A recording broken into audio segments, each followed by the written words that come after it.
예, 안녕하십니까. 담현스님입니다.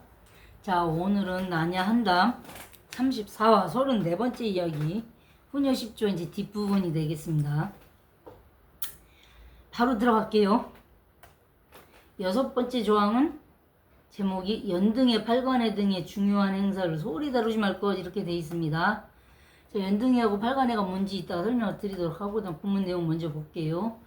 여섯 번째로 말하기를 연등은 부처님을 섬기는 곳이고 팔관은 하늘의 신령과 오왕명상과 큰 강의 용신을 섬기는 곳이다. 훗날 간신히 더하거나 줄이자고 권유하는 자가 있으면 단연코 금지해야 한다. 나 역시 애당초 마음에 맹세하기를 모이는 날은 나라의 제삿날을 범하지 않으며 익명신앙과 함께 즐기기로 했으니 공경스러이 이를 따라 행해야 한다. 이렇게 돼 있었거든요. 자, 연등은 문자 그대로 연등, 우리 부처님 초팔날 보면은 등 달잖아요. 그 연등이거든요.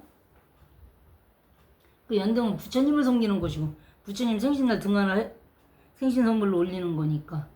팔관은 하늘의 신령과 오왕명상과 큰 강의 용신을 섬기는 것. 자, 하늘의 신령은 뭐겠어요? 조상신이고 오왕명사는 이제 지리에, 그러니까 풍수지리의 힘을 도움을 받아서 전쟁에 계속 승리해왔다 이렇게 보는 거고, 큰 강의 용신, 지금은 그런 개념들이 좀 없는데 옛날에는 옛날 어른들 이 머릿속 생각에 박힌 뿌리 박힌 건 강이 어느 정도 이상으로 큰 강이면 그 강은 용이 이무기에서 용으로 승천하면서 몸부림쳐서 생긴 강이다라고 봤기 때문에 큰 강에는 반드시 그 이무기에서 용으로 승천한 그 용신을 섬기는 그런, 그러니까 강가에서 좀 이름난 큰 강은 거의 강가에서 1년에 한 번씩 용신제를 지냈다 하는데, 그게 불교로 들어오면 용왕청이라고 있어요. 그 이 용왕청은 본인 사찰 내 용왕각이 있을 경우 용왕각에서 그 본인 사찰에 모시고 있는 용왕님들을 위해서 기도할 때 쓰기도 하지만, 동네에 아주 큰 강이 있으면, 용신이 있다는 전설이 있는 큰 강이 있으면 1년에 한 번씩 스님들이, 그 절에 사는 스님들이 그 강에다가 본인들이 설판을 해놓고 용신제를 지내시기도 했어요. 그러한, 그러니까 불교가 아니라 오왕명산이나 뭐 큰강의 용신, 하늘의 실력 다 불교가 아니잖아요. 그러니까 뭐냐면 연등에는 불교 행사였고 팔관에 사실은 불교 행사가 아니에요. 그럼 뭐냐? 원래 우리 조선 땅에 있었던 단군으로부터 면면이 이어져 내려오는 무속신앙의 어떤 기도하는 그런 그 흔적들이 남아 있었던 게 팔관으로 정리가 된 거예요.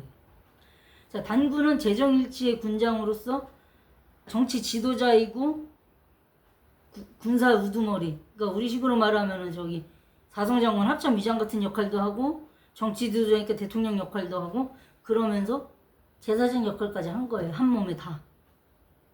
단군이 되는 사람 그 한 몸에. 이 단군이 원래는 당골이라는 우리 고유어를 한자로 음만 비스무리하게 따서 썼다라고 하는데, 당골은 또 뭐냐? 저쪽 시베리아 계통, 그러니까 뭐 나중에 몽고나 만주족 이런 애들 다 그쪽 계통이라고 볼 수가 있는데, 우랄 퉁구스ộc 계열에서 탱그리, 탕그리, 탕 이런 발음들이 싹 다 하늘 천자 한자로 쓰면 그렇게 되거든요. 천신을 의미하는 거예요. 그 단군은 뭐냐? 당골, 탱그리, 천신을 의미하는 거예요. 그럼 뭐 우리 단군이 천신이라는 의미가 아니고 그 천신하고 직접 소통하는 자 이런 뜻이거든요. 그러니까 무당일 수밖에 없는 거고 제사장일 수밖에 없는 거죠. 무당 제사장이 있던 시대에 행하던 뭐 고려나 백제의 어떤 제천이식 같은 거 이런 것까지도 다 불교를 국시로 내세우니 고려해서 그 모양 그대로 할 수는 없으나 팔관회라는 이름으로 약간 모양을 변형시켜서라도 그 흔적을 지켜가는 거예요. 그럼 뭐냐? 불교와 무속으로 대별되는 우리 고유 문화를 양쪽에 같이 띄어서 간다는 거죠. 근데 보면 훗날 간신히 더하거나 줄이자고 권유하는 자가 있으면 왜 이럴까요? 지나름으로는 지어 충신이랍시고 국가 세금 아낀다고 줄이자고 하는 애들이 있을 거예요. 근데 세금 조금 아끼는 것도 중요하지만 연등이나 팔관을 통해서 우리 국민들 마음을 순화시키고 또 국민 여론을 통합하고 이런 순기능이 있는데 가르칠 수는 없잖아. 돈이 좀 들더라도 이거는 해야 되는 일이죠. 왕이 백성들을 교화하는 데 필요한 방편이기 때문에. 근데 자, 더하거나 줄이자고 했는데 더하자고 얘기하는 건 또 뭘까요? 가만히 보니까 왕이 이게 불교 신자라 8관에는 모르겠지만 연등에는 더 삐까뻔쩍하게 막 등도 막 한 몇만 개 더 달고 왕이 좋아할 것 같아. 이건 예산 낭비지.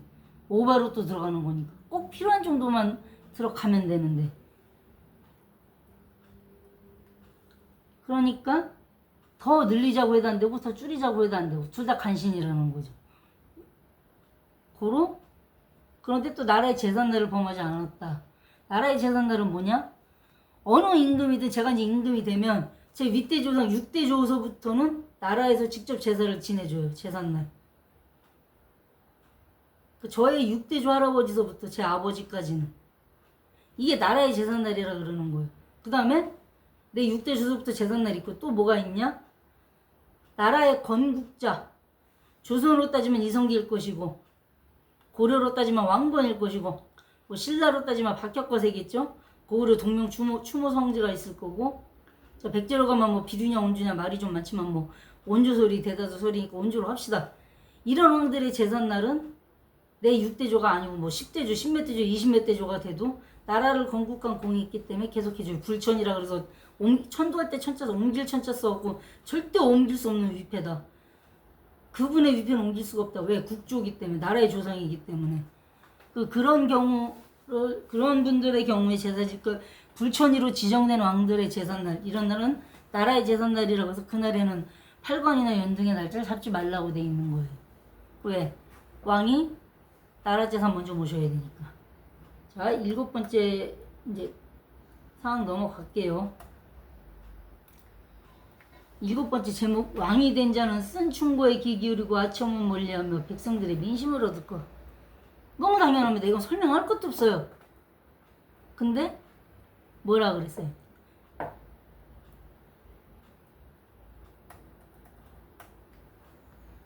원문 그래도 봅시다.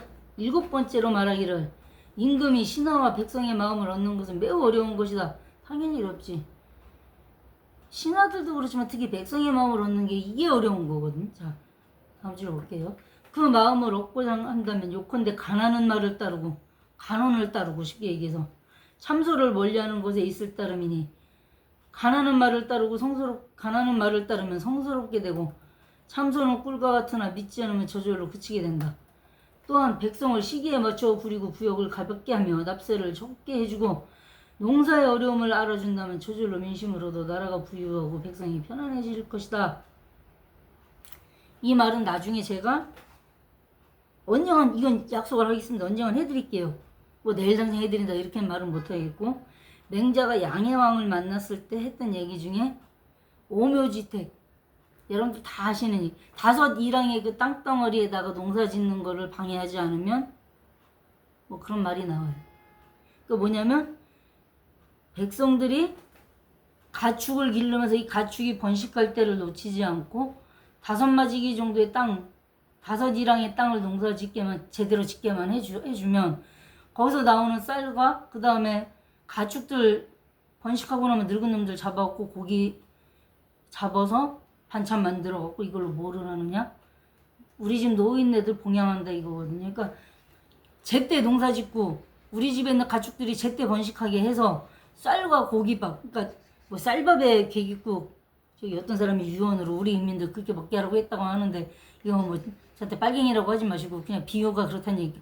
쌀과 고깃국, 쌀밥에 고깃국, 쌀밥 이밥에 고깃국을 우리 노인네들 항상 드실 수 있게 내가 봉양할 수 있을 정도만 만들어주면 내 백성들을 그 정도만 먹고 살게 해주면 그러고도 불황천하자 천하의 왕노릇 못한 인간 미지유하라 일찍이 있지 않았다. 이거 한 가지만 잘해도 다 왕노릇은 할 수 있다 이거거든요. 여기도 그 얘기예요. 저절로 민심을 얻어 나라가 부유하고 백성이 편해질 것이라 그랬잖아요. 다시 한 번만 더 읽어봅시다.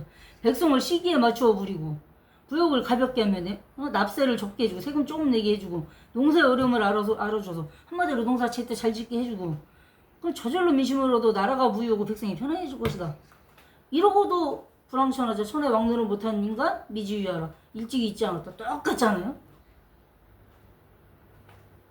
그러니까 이런 부분은 맹자를 보신 분들은 바로 그냥 뒤통수 때린다는 거죠. 그 구절이. 아, 양해양익장 중에 그 오묘지택에 어쩌고저쩌고 쭉쭉 나가는 그 구절, 그거 이거 연결시키면 딱이다 이게. 근데 맹자를 안 읽어보신 분들은 뭐, 지금 제가 이렇게 얘기를 드려도 모르세요. 무슨 얘기인지. 그렇기 때문에 맹자 양해양장 그 상편 1편이 그 오묘지택 얘기 나오는데 그건 다음에 언제 한번 꼭 해드릴게요. 제가. 예. 어머니 아직 안 끝내서 이 7번째 구절이 좀 길어요. 어머니. 옛사람이 말하기를 향기로운 미끼가 있는 곳엔 반드시 물고기가 매달려 있고 낚시하러 가자는 얘기인가. 상을 중하게 주는 곳엔 반드시 훌륭한 장소가 있으며 활을 당기는 앞에는 반드시 새들이 피해감이 있고 사랑을 베푸는 곳엔 반드시 선량한 백성이 있다 했으니 상발이 들어맞으면 음양이 순조로울 것이다. 상발이 들어맞으면 이거는 또 제갈공명을 보셔야 돼. 제갈공명이 그 일명 그 전쟁하는데 필요한 병참 배달하는 거 늦었다고 진식이라는 사람을 허리를 끊어 죽이는 요참형이라는 게 있는데 그 형이 저예요. 실제로 허리를 잘라서 죽여요. 사람 몸을 두동강 낸 거죠. 근데 그 진식의 아들이 누구냐? 진수예요. 나중에 정사삼국지를 쓰는 나관중의 저기 연희 말고 정사삼국지. 그렇기 때문에 진수 입장에서 보면 제갈공명은 자기 아버지 진식을 허리 끊어 죽인 왼수, 불구대천의 왼수예요. 근데 제갈공명에 대해서 정사삼국지, 연이 아닙니다. 정사삼국지에 뭐라고 평이 되는지 첫 문장이에요. 제갈공명에 대해서 쭉 제갈공명이 어떤 일을 했다고 정사기록 써놓고 사관인 진수가 자기 평을 넣어요. 사관은 평 논한다 해갖고. 근데 그 사관 논한다 하고 그 다음 문장이 뭐냐? 이 사람은 딴 건 몰라도 신상필벌 하나만큼은 지 목숨처럼 지켰다. 신상필벌. 잘한 거 있으면 딱 잘한 그만큼 상을 줬고 못한 거 있으면 딱 못한 그만큼 벌을 주었다. 공평무사하게. 치아빠가 허리 끊어 죽은 것도 결국은 치아빠가 병참 배달 늦어갖고 여러 가지 이유로 늦을 만한 이유는 있었지만 어쨌든 늦어갖고 군사작전에서 시간 늦었단 말이에요. 그러면은 몇십만의 병사들이 다 손가락 빨고 앉아있어야 돼. 밥이 없어가지고 쌀이 안 와서 화살이 없었고 활만 들고서 해 이러고 있어야 돼. 이거 한번 땡겨보지도 못해. 화살이 없어갖고 다 죽는 거예요. 그 병참은 진짜 중요한 건데 그거 배달이 늦었으니 제갈공명이 그걸 살려둘 수가 있냐고 본인이 이렇게 얘기를 해요. 우리 아버지 죽인 건 열받지. 그건 개인적으로 열받는 건 열받는 건데 냉철하게 사관의 눈으로 갔을 때 이 인간 딴 건 몰라도 신상필벌 하나만큼은 칼같이 했다.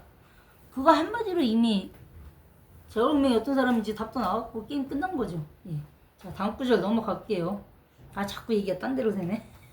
이름 길어지는데. 자, 8번째. 아유, 요것도 좀 말 많은 또 구절인데 제목 먼저 읽어볼게요. 차연 이남 공주강 밖은 산영지대가 배역하니 그 지방의 사람을 등용하지 말 것. 자, 차연 이남의 공주강 바깥. 여러분들 어디라고 생각하세요? 본문 내용 읽기 전에 어디라고 생각하세요? 만약에 여기서 차연 이남 공주 바깥 이거를 전라도라고 하시는 분이 있다면 이 화면 바로 닫으세요. 아닙니다. 본문 읽어보겠습니다. 차연 이남 공주강 바깥은 산의 형태와 땅의 지대가 등지고 거슬러서 나란히 달려나가니 인심 역시 그러하다. 그 밑에 있는 죽은 사람들이 조정에 들어와 정치인의 외척과 혼인하여 국정을 잡게 되면 혹여 국가의 변란을 일으킬 수도 혹여 통합당한 원한으로 임금을 시하려는 난을 일으키기도 할 것이다. 또 과거 관청에 예속된 노비와 진과 역의 잡척들이 권세가들의 아부에 신분을 바꾸거나 요역을 면제받기도 할 것이며 종실이나 궁원의 빌부터 간견말로 권세를 농락하고 정사를 물랑케 하여 재앙을 일으키는 자가 반드시 있을 것이다.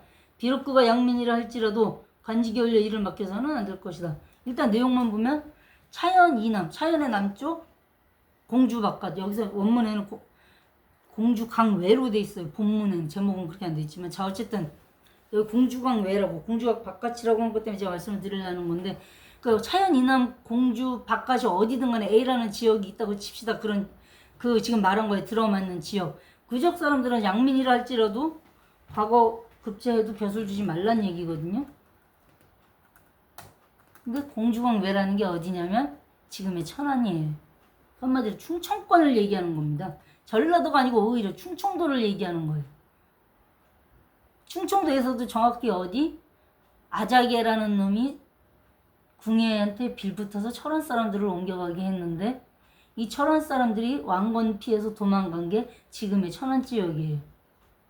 그러니까 자기들은 궁예를 떠받들었는데 그 궁예를 들었고 왕건이 왕되니까 자기들 용서를 못 받을 것 같으니까 튄 거예요.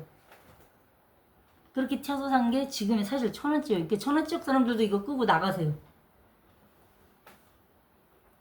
내 사람들이 왜 차연 이남에 공주에 공주 바깥 공주강 바깥인데 그냥 공주 바깥이든가 그걸 왜 전라도 지금의 전라도로 갔을까? 이 왕건을 끝까지 괴롭히고 삼국통일하는데 끝까지 방해된 게 사실 후백제예요. 나중에 그 후백제 창건군주인 뭐 견훤이 직접 항복해 와갖고 자기 아들들이 반란 때렸다고 반란 때린 무충부려한 아들들 잡아달라고 해서 뭐 나가서 했다 하지만은 가장 아끼던 위영제처럼 아끼던 신순경도 후백제 견훤 때문에 죽었고 공주 쪽 803 전투에서 자 그만큼 후백제를 미워한 건 맞아요. 근데 여기 차연 이남 공주의 뭐 공주강 외에는 사실 그 동네가 아닙니다. 첫 번째는 아자개를 따라서 철원에서 개경으로 올라와서 궁예 하수인 내지는 궁예의 어떤 지지 세력이었던 이 철원 세력들이 왕건이 왕이 되면서 정치적으로 불안해지니까 저 천안 이쪽 일대로 지금 천안에 아산에 뭐 그 밑에 배방 이런 쪽으로 도망간 애들. 첫 번째 설은 사실은 그거예요. 그럼 두 번째는 또 뭐냐? 왕건이 왕이 된 다음에 가장 처음으로 역모를 때린 게 환선길, 이은함 이런 애들이에요. 얘네들이 강원도하고 충청도하고 연계 세력이에요. 연결된 세력. 결혼을 통해서. 고로 강원도하고 충청도는 믿지 말란 얘기인 거예요. 근데 이런 걸 갖다 전라도 저기 뭐 배역지상 다 맨날 반란이나 때리는 상이다. 그 반란할 때 난자 써도 난도라고 불러야 된다. 조선시대 그렇게까지 까는 사람도 있었어요. 지들이 부산 출신이다 이거지. 지금 우리 식으로 말하면 뭐 경상도 그쵸 영남 출신이랍시고. 그러니까 박정희도 김대중 빨갱이라고 볼 때 얼마나 좋아. 그쪽 동네 사람이라고.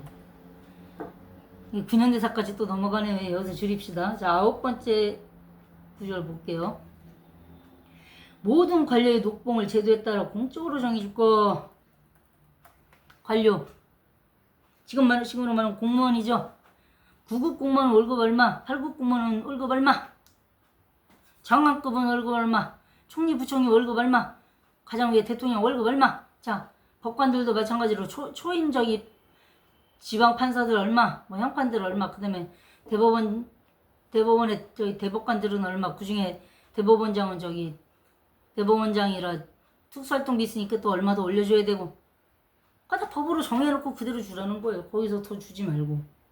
자, 원문 읽어볼게요. 설명은 지금 다 끝난 겁니다. 이렇게 하면. 그 9번째로 말하기를 여러 제후들과 묻 관료들의 녹봉은 나라의 크기에 따라 이미 제도가 정해져 있으니 느리거나 줄여서는 안 된다. 또 고전에 공로에 따라 녹봉을 규정하고 간이와 자기는 사사론정으로 하지 않는다 했으니 만약 공이 없는 사람인데도 친척이나 사적으로 친분 있는 사람들이 헛되이 하늘의 녹봉을 받게 된다면 아래로는 백성들의 원망과 비방이 그치지 않고 또한 복된 녹봉을 길게 누리지 못할 것이니 국가 재정이 절단 나갔고요. 단연코 경계해야 한다. 또 강하고 약한 나라가 이웃하고 있으니 편안한 때에도 위태로움을 잊지 말아야 한다. 병졸은 더 보살피고 도와줘서 일을 해야 하려 부역을 덜어주어야 하며 매년 가을에는 용맹하면서 민첩함이 뛰어난 자들을 가려내어 즉시 벼슬을 올려줘야 한다. 이건 뭐예요? 승진시키라는 거지, 잘하는 애들은. 그러니까 지금은 뭐 한 7급 정도 되는데 한 2, 3년 있으니까 얘 그 자리에서 잘해. 6급으로 올려주면은 월급도 오를 거고, 지금 우리 표현대로 하면은 일명 연봉이 오를 거고. 그렇게 이 사람 하는 만큼 벼슬자리 올려줘서 연봉을 더 주면 되는 거지. 지금 7급인데 6급, 5급들이 받는 월급 줄 수는 없다는 거죠. 자, 드디어 이제 마지막입니다. 10번째 조항. 널리 경전과 역사서를 보아 지금을 경계할 것. 이게 조선시대로 넘어오면 왕은 경연을 하고 왕세자는 서연을 합니다. 그 외 다른 왕자들은 안 하지만 그냥 하고 똑같은 거예요. 예. 왕이 계속 공부를 해야 된다는 거. 왕이나 여긴 뭐 왕자도 포함이지만 주로 왕과 왕세자들이 널리 경전하고 역사서를 보아 지금을 경계한다. 원고의 지신이라고 해서 옛 것을 제대로 알고 그것을 가지고 앞으로 올 새로운 것들을 배워나간다. 자, 원문 볼게요. 이건 원문은 좀 짧아요. 이 10번째, 그 10번째로 말하기를 나라가 있고 집안이 있으면 근심이 없는 것을 경계해야 하니 널리 경전과 역사서를 보게 하여 옛 것을 거울 삼아 오늘날을 경계하라. 대성인이신 주공께서도 무일 게으르지 않은 한 편을 성왕에게 올려서 경계하도록 하였으니 마땅히 그림을 벽에 걸어서 출입시에 보고 반성케 하라. 이건 뭐냐? 무일편이라는 그 서경의 편이 있어요. 주나라 주공 단이 주무왕이 일찍 죽어서 어린 성왕이 왕이 되니까 그 성왕을 경계하기 위해서 게으르지 않는다는 게으르지 않는다는 제목의 무일편을 쫙 한 편을 1페이지로 써서 성왕이 정사보로 들락날락하는 대전 문 위에 딱 걸어서 그걸 밀고 들어가게 만들었다 이거예요. 근데 그 무일편의 옆에 그 무일편의 내용을 설명하는 그림까지 그려서 이따시만하게 만들어서 딱 위에다가 문지방 위에다 딱 붙여놓고 왕이 들어갈 때마다 대가박 뻑 밀고 들어가고 일 다 보고 나올 때도 대가박 뻑 밀고 나오고 그렇게 만들었다는 거예요. 자, 그러고 나서 이 10가지 훈요의 끝마다 모두 마음속에 이를 간직하라. 중심장지라는 네 글자로 끝을 맺었다. 이로부터 왕위를 이은 왕들이 서로 전하여 보배로 삼았다. 자, 요약해드릴게요. 훈요 10조 간단히 말하면 고려 국왕의 행동지침서 그렇게 볼 수가 있습니다. 근데 이 훈요 10조까지 10가지 조항을 다 말하고 마지막에 각 훈계의 말미에 중심장지 마음속에 간직하라는 말을 붙이게 이 중심장지 네 글자를 반드시 그 첫 번째 어쩌고 하라 해놓고 중심장지 그걸 이 마음속에 장지 꽉 갖고 있어라. 항상 그걸 여기서 돌리고 있어라. 아까 이렇게 지난 시간에 시작할 때 말씀드렸지만 사망 직전에 최측근이었던 재상 박수리를 불러서 이를 전하고 67세 나이로 딱 한다잉 하셨다는 거거든요. 자, 하필이면 박수리를 불렀을까? 재상이라는데 원래 대광이란 벼슬자리에 있던 박수리인데 이 대강 박수리가 태조 왕건의 큰아들 적장자였던 해종 쪽에 해종을 밀어주던 사람이었기 때문에 이 사람에게 유언을 남겼다는 설이 가장 정설입니다. 근데 이 박수리가 결국은 왕십년손에 죽어요. 아까 지난 시간에 그 서경을 중시하라는 얘기할 때 서경의 유수로 서경 유수겸 총관이라고 해서 유수면 정치 지도자고 우리 지금 식으로 말하면 도지사이면서 동시에 그 서경에 나가 있는 주둔군 사령관이기도 한 거예요. 근데 서경에 나가 있는 주둔군 서경군들은 어떤 애들이다? 다시 한번 현대식으로 풀어드릴게요. 특수전사령부, HID, 707 특수여단, 저기 공수특전단 뭐 이런 애들 전국에서 이런 애들 막 모아서 모아놓은 게 서경에 있는 애들이 군단이에요. 서경군단. 그러니까 서경이라는 지금 평양지역 그 당시에 서경이라고 불렀던 거의 수도랑 맞먹을 정도로 고려해서 중시하던 땅 그 지역의 총관 정치 지도자이면서 총관 군사 지도자고 서경군 사령관이고 서경의 유수는 지금의 도지사급. 그러니까 평양 그 일대의 도지사급 정치 지도자고. 그 정도였던 고놈하고 짝짝꿍이 해설이 이렇게 됐다 하는데 뭐 거기까지 뭐 여러분이 다 아실 필요 없고. 그러니까 67세의 나이로 돌아가시기 직전에 가장 믿었던 재상이면서 동시에 나의 적장자인 내 지금 세자를 왕으로 끝까지 지켜줄 것 같은 유일한 사람 대강 박수리한테만 불러주었다. 본인이 적장자가 자격이 없으면 형제가 순서대로 뒤를 잇게 하라고 해놓고도 그래도 적장자한테 물려주고 싶었던 거예요. 왜? 그래야 왕의 권한이 제대로 쓰니까. 실제로 그렇게 해서 세종이 왕은 되지만 3년 만에 어떤 놈이 들어엎죠. 종종이라는 놈이. 그놈도 그렇게 왕이 됐는데 또 3년 만에 또 들어엎어져요. 자기 바로 밑에 동생. 엄마까지 같은 동복 아우 광종에게. 이 광종은 자기 형을 도왔던 권문들, 세족들을 때려잡기 위해서 의비항건법을 시행하죠. 뭐 하여간 그런 식으로 고려 초기 역사가 넘어가는데 뭐 거기까지 여러분들이 아실 필요는 없고, 자 훈요 10조는 결국은 태조 왕건이 본인 자손들로 다음에 왕이 될 사람들, 또 그 다음에 왕이 될 사람, 대대로 왕이 될 사람들을 경계하기 위해서 남겨놓은 글인데, 뭐 이 10가지 다는 아니지만 그 중에 한 3, 4가지 정도는 역대로 왕들이 잘 지켰어야 하는데 못 지켰기 때문에 고려가 475년 만에 망하게 되는 그런 단초가 되었다. 그리고 지금 요즘 가장 오해받고 있는 차연 이남 공주외라는 땅은 정말 미안한 얘기지만 지금의 전라도 지역이 아니라 충청남도와 강원도 일부, 지금의 강릉, 그 당시 강주로 부르던 그 일부를 말하는 것이다. 왜? 이 지역이 아작의 무리들, 한성길, 이은함 이런 왕건 초기에 왕건이 나라 세우자마자 목만 때렸던 사건이, 큰 사건이 2개가 있는데 이 2개 다 그쪽 지역 사람들이 일으킨 거거든요.